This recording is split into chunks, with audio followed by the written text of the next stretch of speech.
Higit pa sa memorable experience sa loob ng bahay ni Kuya, puno ng pasasalamat ang Shukla, duo ni Shuvi Entrata at Clarice de Guzman sa nabuong friendship na nadala nila sa outside world. Ang fan si Clarice, sinupresa si Shuvi at ibinyahe ang kanyang parents mula sa Cebu. Makichika kay Aubrey Carampel. Overwhelmed with emotion si ex-PBB housemate Shuvi Entrata sa pa-homecoming sa kanya ng Sparkle GMA Artist Center.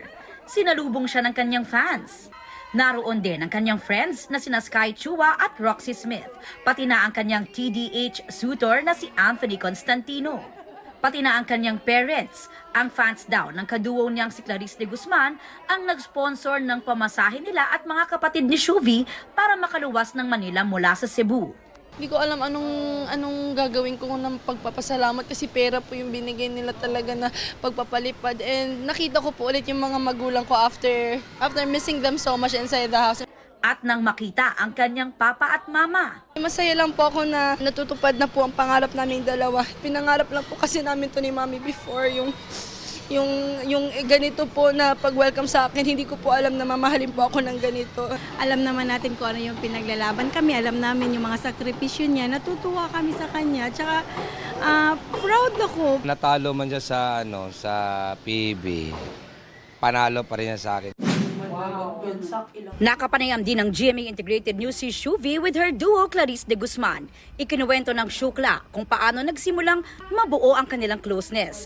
Lalo't nag-struggle raw si Shuvi nung umpisa dahil isa siya sa pinakahuling housemate na pumasok sa bahay ni Kuya. Parang nakikita ko na medyo somehow na medyo out of place ka, yung malayo ka na hanggang sabi ko, gusto ko siyang nagkwentuhan po kami.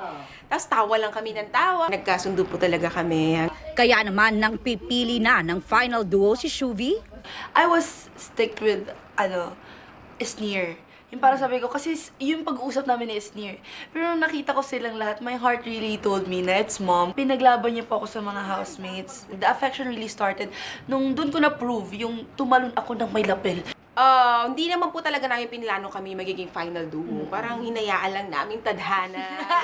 higit sa pagiging duo, nakabuo raw sila ng genuine friendship at pamilya kasama ng iba pang housemates.